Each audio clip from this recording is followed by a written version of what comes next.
Il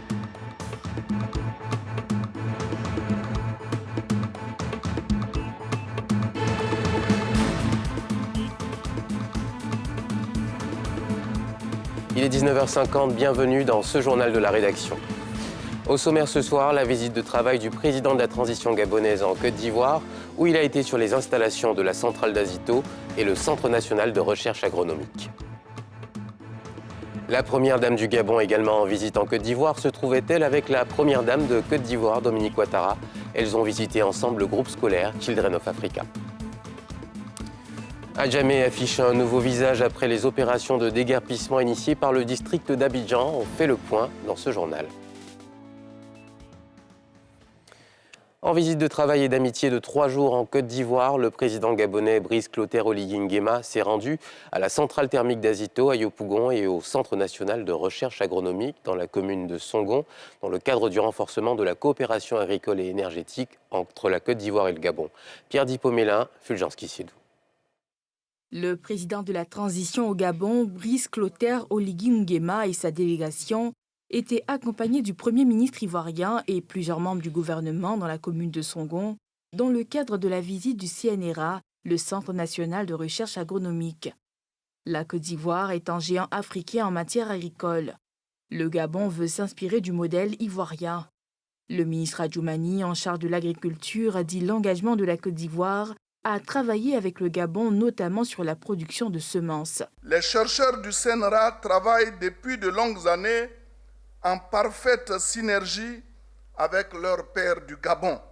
Comme vous le constatez, nous sommes disposés à continuer et à intensifier cette coopération pour le bonheur des populations de nos deux pays. Cette coopération entre nos structures de recherche et de développement pourrait porter, entre autres, sur les semences, les échanges d'expériences, sur l'élaboration et la mise en œuvre des projets de recherche d'intérêt commun et sur la formation. Après cette étape, le cap a été mis sur la centrale thermique d'Azito, d'une puissance de près de 700 MW.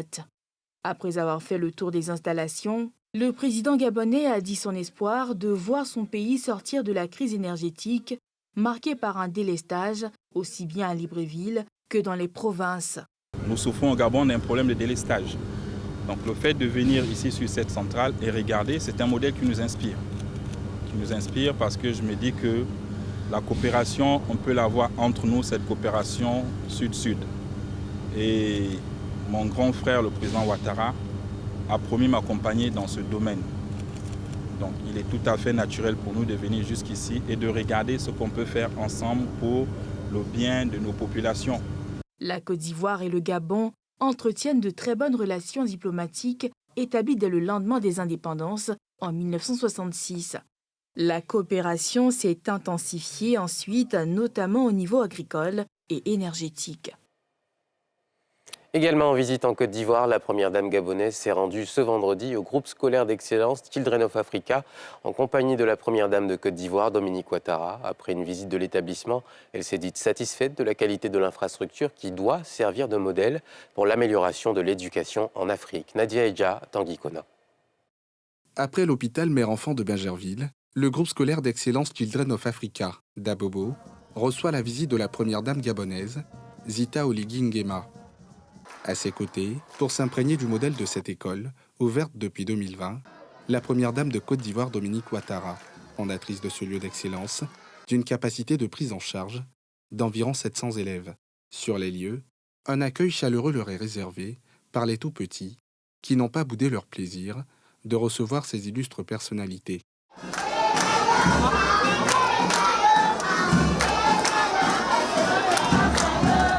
Après cette effusion d'amour, les deux premières dames, accompagnées de leurs délégations respectives, ont fait le tour des salles de classe, de la cantine scolaire, de la bibliothèque et de bien d'autres espaces de l'école. Une visite qui a permis à l'invité spécial d'admirer ce joyau architectural qui permet aux enfants des milieux défavorisés de bénéficier d'une éducation de qualité.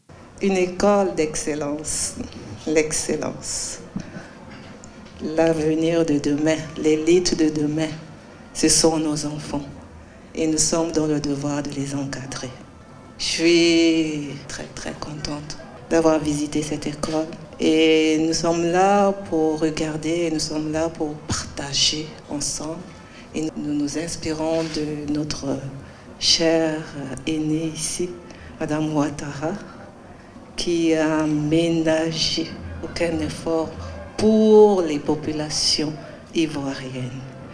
Lors des échanges qui ont suivi la visite, la Première Dame est revenue sur les conditions d'admission et les performances réalisées par les élèves de cet établissement. C'est un quartier difficile où les gens n'ont pas beaucoup de moyens et nous avons décidé d'en faire une école d'excellence.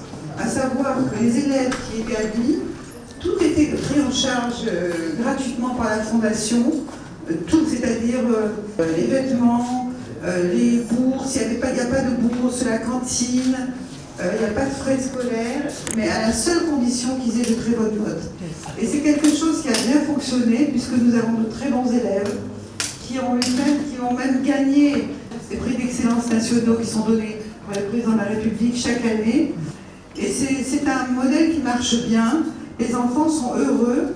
Depuis qu'il a été créé, le groupe scolaire d'excellence Children of Africa a affiché un taux de réussite aux examens de 100% chaque année, afin de permettre aux élèves qui sortiront de cette école primaire de continuer d'avoir le savoir dans les meilleures conditions. Un lycée d'excellence sera construit dans les environs. Il sera baptisé, à en croire le maire de la commune, du nom de la première dame Dominique Ouattara. Un hommage mérité en raison de ses nombreuses actions en faveur des droits de l'enfant et de l'éducation. Depuis quelques semaines, les commerces installés de façon anarchique sur plusieurs sites à Adjamé, dont la gare Nord, n'existent plus depuis le déguerpissement entrepris par le district autonome d'Abidjan pour assainir la ville, une opération saluée par les populations. Les alentours de la gare Nord à Adjamé et du carrefour cité Fermont d'Atekoubé, débarrassés des petits commerces et autres installations anarchiques. Depuis environ 2 semaines, les lieux affichent un nouveau visage à la satisfaction des populations et transporteurs qui peinaient à se frayer un chemin dans ce bois. Il y avait un embouteillage et puis c'était surchargé, les commerçants au bord de la route, tout ça. Donc aujourd'hui, je vois que c'est bien joli, bien ouvert. On attendait cela, mieux vaut tard que jamais. Travail là, c'est bon. Merci là-bas. Si ce déguerpissement est salué, c'est en raison des éventuelles retombées pour les populations, tant sur le plan sécuritaire qu'environnemental. On était agressés. Même en pleine journée, on se fait agresser ici. Donc, en dégageant le monde qu'il y avait, aujourd'hui, nous trouvons que nous sommes sécurisés. On peut passer, circuler à l'aise, aller emprunter les bus pour aller où on veut, dans la quiétude totale. Et c'est vraiment louable. Et la route était très rétrécie, parce que les gens avaient construit même sur la route et la voie est dégagée. Il y avait même ils ont construit sur les caniveaux. Aujourd'hui, on voit que les caniveaux sont libres.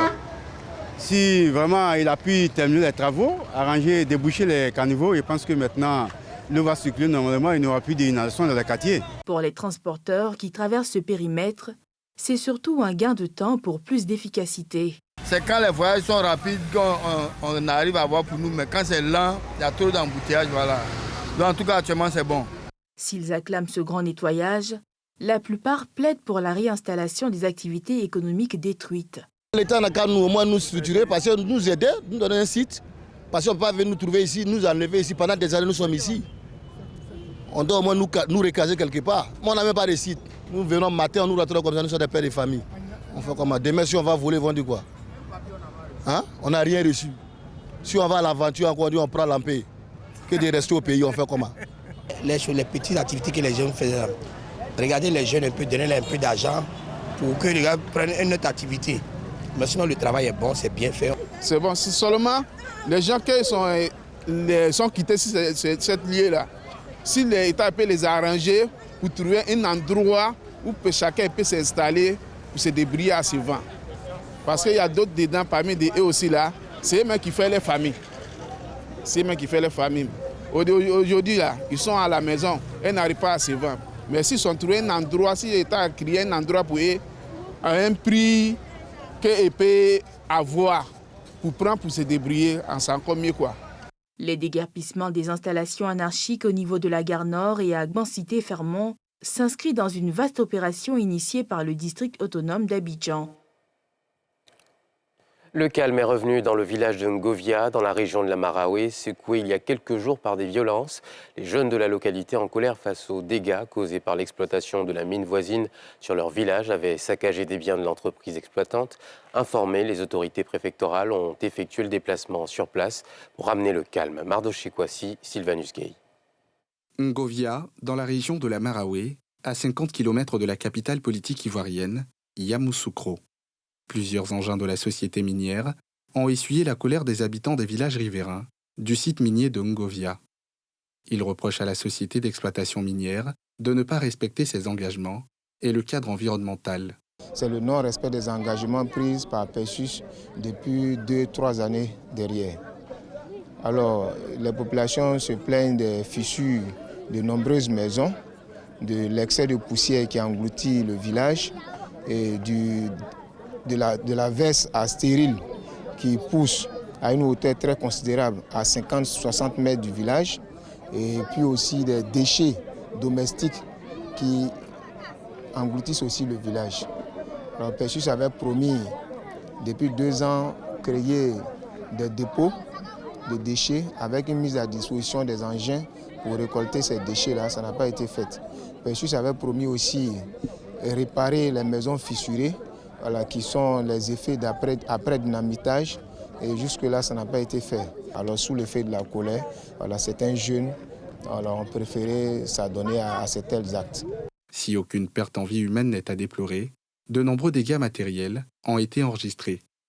6 véhicules, dont 5 de la société minière, ont été calcinés et des bureaux saccagés. Le ministre des Mines, qui est le premier responsable de ce qui nous lie avec Perseus, a dépêché une délégation pour nous entendre. Et à la suite de cette médiation, il y a eu des résolutions. M. Ouattara et M. Komoé, qui étaient tous deux représentants du ministre, ont donné des dates à Perseus afin d'exécuter, sinon de respecter leur engagement et de mettre à exécution tous ces projets. Et au nom de tous les jeunes des 5 villages impactés, nous demandons vraiment pardon à M. le préfet de région qui, bien avant l'arrivée de la délégation du ministre des Mines, a œuvré pour une bonne cohabitation entre Perseus et nous, les populations. Pardon à l'État de Côte d'Ivoire, pardon au ministre des Mines, pardon à M. le préfet de région, pardon au DR des Mines et pardon à toutes les autorités de la région de la Marawe. Informé, le préfet de la région de la Marawe s'est rendu sur les lieux. Il appelle la population au calme et à l'apaisement. En réalité, toutes les revendications sont justes. Et je leur ai toujours dit de poser les problèmes pour qu'on puisse faire appel à des experts. On va déposer des conclusions devant le gouvernement qui va réagir. Ce n'est pas dans la violence. Ce n'est pas dans la violence qu'on peut trouver des solutions à l'endroit de la population. Qu'elle reste calme, qu'elle fasse confiance à l'administration préfectorale, au ministère des Mines. Nous avons le dossier en traitement sur mon bureau. Il a été pris en main également par le cabinet du ministre. On trouvera des solutions. Nos efforts pour avoir la réaction de l'entreprise d'exploitation minière sur la question sont restés vains. Pour l'heure, le calme est revenu à Ngovia, mais les populations restent toujours sur le pied de guerre. Les négociations sont en cours pour amener définitivement le calme. La crise au sein de l'Union des anciens de la Fédération estudiantine et scolaire de Côte d'Ivoire continue. Après la sortie il y a quelques jours d'Eugène Dué qui a égrené des propositions pour une sortie de crise avec le maintien du président Aipo Martial, un autre groupe qui a mis en place un comité d'organisation pour une prochaine convention réplique. Ils affirment que le mandat de Aipo Martial est fort clos. Les détails dans ce sujet de Salif Yalikoué et Cheikh Bleu. Grande brouille au sein des anciens de la FESI. Après la sortie d'Eugène Dué, qui annonçait récemment une série de propositions pour une sortie de crise le 2 avril dernier. Un autre groupe d'anciens de la Fédération estudiantine et scolaire assène que Aipo Martial n'est plus le président de l'UNAFESI, l'Union des anciens de la Fédération estudiantine et scolaire de Côte d'Ivoire. Ils annoncent une convention en juin prochain, tout en soulignant qu'ils demeurent disponibles pour un dialogue. Dernièrement, nous avons certains de nos camarades du bureau sorti et folklore de l'UNAFESI, puisque le mandat est fini depuis le 25 novembre 2021, qui sont allés donner un certain nombre d'informations pour la reprise de leurs activités et conduire un deuxième mandat tacite dont nous ignorons clairement les fondements. Le mandat du camarade Aipo Martial Joseph est fini. Depuis le 25 novembre 2021, tous ceux qui parlent en son nom sont folklore depuis cette date. Il ne peut pas agir et réagir au nom de l'UNAFESI. Il ne peut pas se prononcer au nom de l'UNAFESI. La seule chose qui nous intéresse aujourd'hui, c'est d'aller à la Convention. Alors des camarades que nous sommes, membres fondateurs, membres statutaires, membres responsables du bureau qui est folklore et des sections responsables des différentes délégations de l'UNAFESI ont décidé d'aller à la Convention. Donc c'est cette convention que nous sommes en train de préparer, qui a désigné le camarade Kobi Patrick comme président du comité d'organisation, qui a pied d'œuvre avec toute son équipe pour que véritablement nous puissions aller à cette assise-là. L'UNAFESI a été mis en place en 2018 avec pour objectifs principaux la solidarité, l'unité entre ses membres. Le Centre national d'oncologie médicale et de radiothérapie Alassane Ouattara d'Abidjan Cocody s'est ouvert à l'UFR des sciences médicales de l'université Félix Houphouët-Boigny d'Abidjan. Les enseignants-chercheurs ont pu découvrir les activités et le fonctionnement du centre. Mardoché Kouassi, Joseph Zécré. Présentation des différents services et équipements et leur fonctionnement à travers un exposé suivi d'échanges et visite des locaux ont été les deux grandes articulations de cette journée porte ouverte. Une initiative qui visait à mieux faire connaître ce centre aux praticiens et étudiants du domaine de la santé et recueillir leurs avis et contributions pour une meilleure prise en charge du cancer. Étant conscient que la cancérologie est une spécialité qui est transversale, donc il était important pour nous de présenter à nos maîtres, à nos aînés, à nos collègues, ce qui se fait, en plus des soins en matière de formation et de recherche, parce que tout ce qui est formation et recherche en santé est sous le couvert de nos UFR de santé. Le seul objectif, c'est renforcer la qualité des soins en cancérologie pour que la Côte d'Ivoire soit, comme l'État le demande, un pays où le cancer n'est plus un drame mais une maladie chronique. Au terme de la visite des lieux, les professionnels de la santé ont, par la voix de la doyenne de l'UFR des sciences médicales, salué la qualité du travail abattu dans ce centre qui, selon elle, doit servir d'exemple à tous. Pour nous, enseignants de l'UFR des sciences médicales, c'est un modèle de ce qui peut être accompli à travers la recherche, à travers la formation et à travers les prestations de soins de qualité pour nos populations. Ce qui est fait ici, c'est ce que nous souhaitons faire dans tous les établissements sanitaires où nous avons des étudiants et des enseignants parce que nous voulons mettre à la disposition de la population la qualité pour la prestation des soins. Cette journée porte ouverte a été parrainée par le ministère de la Santé, représentée à cette rencontre par sa directrice de cabinet adjointe en charge de la couverture maladie universelle. Ici, vous avez un centre hautement équipé avec une technologie de pointe. Nous avons des personnels qualifiés qui y travaillent. La coordination est très au fait. Et donc, nous demandons simplement à la population de venir se faire dépister précocement parce qu'il y va de la survie et puis aussi de la qualité des soins, la qualité de la guérison et autres. Le CNRAO compte à ce jour 214 agents qui travaillent au quotidien à la prise en charge des malades du cancer. Les militants du RHDP et leurs responsables ont marqué un arrêt hier jeudi dans la soirée à la salle Louga-François du Palais de la Culture de Treichville pour commémorer le 11 avril 2011, date qui marque la fin de la crise post-électorale et le bras de fer entre la LMP et le RHDP. Un événement ponctué par des témoignages. Pierre Dipomela, Chèque Bleu. Salle Louga-François du Palais de la Culture de Treichville. Les militants du RHDP, mobilisés pour marquer d'une pierre le 11 avril 2011, date à laquelle le président Alassane Ouattara a eu l'effectivité du pouvoir après plusieurs mois de crise post-électorale. Projection d'un film documentaire intitulé « Le triomphe de la démocratie » et plusieurs témoignages, ainsi qu'un panel, ont rythmé la cérémonie. Les dignitaires du parti se sont succédés sur le pupitre pour rappeler cette période douloureuse de l'histoire politique du pays, mais surtout évoquer le triomphe de la démocratie.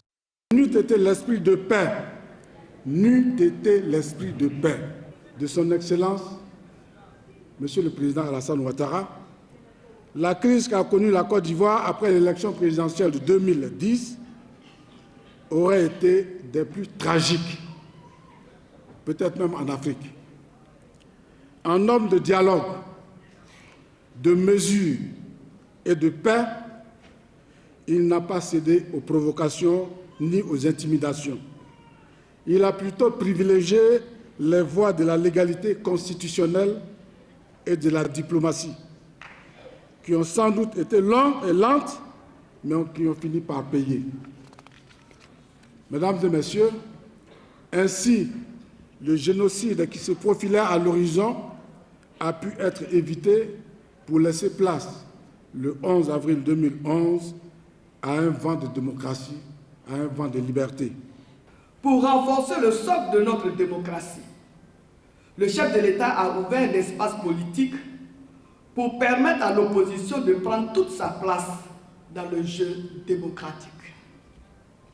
Des mesures de grâce et d'amnistie ont été initiées et prononcées par le chef de l'État pour renforcer le climat d'apaisement général. Au total, le président Alassane Ouattara est un grand chef qui a su montrer à son peuple le chemin du pardon et de la réconciliation.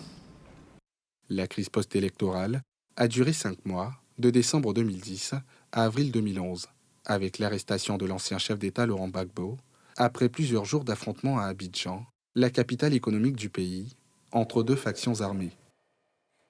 Et c'est la fin de ce journal. Merci d'être toujours fidèle à ce rendez-vous de l'information. Je vous souhaite de passer un agréable week-end sur les antennes de NCI.